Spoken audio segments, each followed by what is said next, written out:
नमस्कार मित्रों। कुछ दिन कोरोना को हाशिए पर सरकाकर मैंने कोशिश की कि आपके कुछ लम्हे इस दिमागी राहत की हालत में बीते और आपको कला और संस्कृति और लिटरेचर, अदब, इन दुनियाओं से आपका जो रिश्ता है वो भी कायम रहे। मित्रों, साथ साथ कभी कभी जब ध्यान चला जाता है, जैसे फैज साहब की नज्म है ना कि वो लौट जाती है उधर को भी नजर क्या कीजिए। तो अब ये मजबूरी हो गई है, कई बार कोरोना की महामारी पर नजर चली जाती है, क्योंकि ये महामारी अब एक सियासी महामारी बनने जा रही है। और ये मित्रों सबसे खतरनाक एक इसके सिम्टम्स हैं जिनसे बचा जाना चाहिए। मित्रों, अभी कुछ एक पैकेट्स देखे गए मीडिया पर, इलेक्ट्रॉनिक मीडिया पर, उसमें बंगाल में जो राहत पैकेट्स बटे, वहां पर मुख्यमंत्री और विधायकों के चित्र उन पैकेट्स के ऊपर छपे हैं। राजस्थान में एक सत्ता पक्ष के विधायक नाराज हो गए क्योंकि एक जो राहत स्वीकार करने वाला व्यक्ति था, नीडी व्यक्ति था, उससे उन्होंने पूछा कि आप किसको ज्यादा बड़ा मानते हो देश में। तो उसने कहीं कह दिया कि मोदी जी को मैं बड़ा मानता हूं, और इस बात से विधायक मुझे नाराज हो गए और पैकेट उससे लेकर अगले को पकड़ा दिया। और ये दिल्ली में तो ये भाजपा भी अपना रूप दिखा रही है। उन्होंने मांग की है कि ये दिल्ली सरकार जो भी सामग्री बांट रही है, उसकी जो वितरण सामग्री है, उसकी गुणवत्ता की जांच की जाए।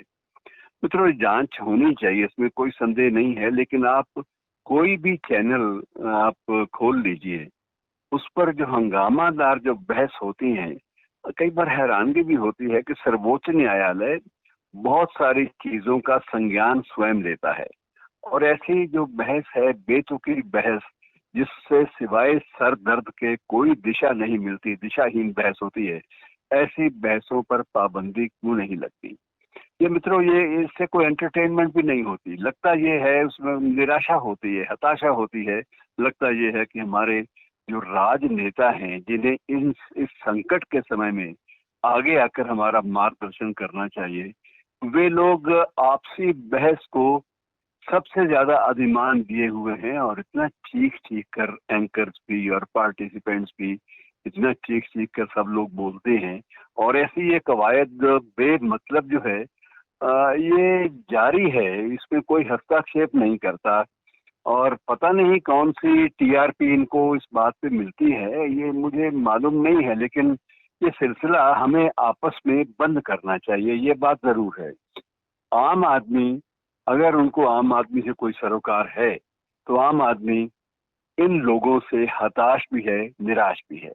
उसके पास और कोई चारा नहीं है कि वह इलेक्ट्रॉनिक मीडिया का इस्तेमाल करे। आखिर वक्त भी काटना है, कोई क्वारंटाइन में है, तो कोई घर में लॉकडाउन में फंसा हुआ है, कोई किसी प्रॉब्लम का मोहताज है, तो उसको उसके सामने चारा यही है कि एंटरटेनमेंट के लिए और खबरों के लिए वो इलेक्ट्रॉनिक मीडिया पर अपडेटिंग लेता रहे।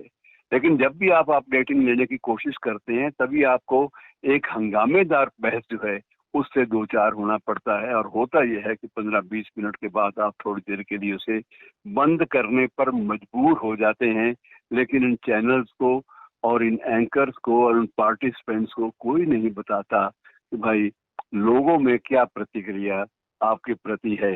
काश कि ये समझ पाते कि लोग जो है ऐसी चीजों को पसंद नहीं करते, खास तौर से जब पूरा देश एक संकट में घिरा हुआ है, एक ऐसे दुश्मन से उसका वास्ता है, एक ऐसा दुश्मन हर रोज हर लम्हे उनके दरवाजों पर दस्तक दस्तक दे रहा है, जिस दुश्मन के बारे में मालूम ही नहीं है कि उसका स्वरूप क्या है, उसके पास हथियार क्या है, वो किस तरह की तबाही लाएगा। और ये कोई भी चीज स्पष्ट मित्रों आज इतने दिनों बाद भी नहीं है। और ये संकट सिर्फ हमारा नहीं है, पूरी दुनिया का है।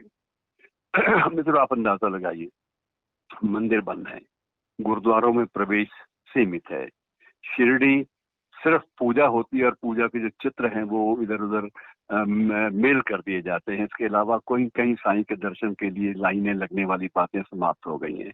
वैष्णो देवी मंदिर, घंटियों की आवाज और पूजा की जो आवाज है और पूजा का जो दृश्य है वो टीवी पर दिखा दिया जाता है, लेकिन वहां जाने की अनुमति नहीं है।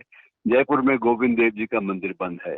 यही हालत बम्बई में गणेश जी के मंदिरों की है। बद्रीनाथ हेमकुंड साहब के द्वार खुलेंगे या नहीं खुलेंगे यह भी तय नहीं है। चर्च में सिर्फ पादरी प्रार्थना करता है और अब धीरे धीरे धीरे धीरे मुस्लिम समुदाय के कुछ लोग भी समझने लगे हैं कि बेतुकी बात है, नमाज तो घर में भी हो सकती है। अल्लाह को याद करना हो तो उसके लिए कोई भी जगह जो है वो चल सकती है। वो भी धीरे धीरे, देर से सही, लेकिन इस बात को महसूस करने लगे हैं कि उन्हें भी मजहबी दायरों से उठकर इस महामारी का मुकाबला करने के लिए अपने आप को एक अच्छे शहरी की तरह पेश करना चाहिए। तो मित्रों, दुआ करें कि हमारे सियासतदान, ये जो शौकीन सियासतदान हैं, जिनको एक एक ये भी एक महामारी है, मैं समझता हूँ कि ये भी एक महामारी के समान ही है कि जिनको भड़ास और छपास रोग जो है उसने घेर रखा है। मित्रों, इनको भी ईश्वर बुद्धिमत्ता दे कि संकट के समय में किस तरह से बर्ताव करना चाहिए, ये भी हम सबको सोचना और समझना होगा। मित्रों, शुक्रिया।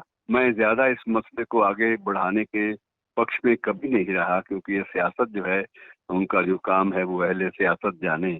मेरा पैगाम मोहब्बत है, जहां तक पहुंचे।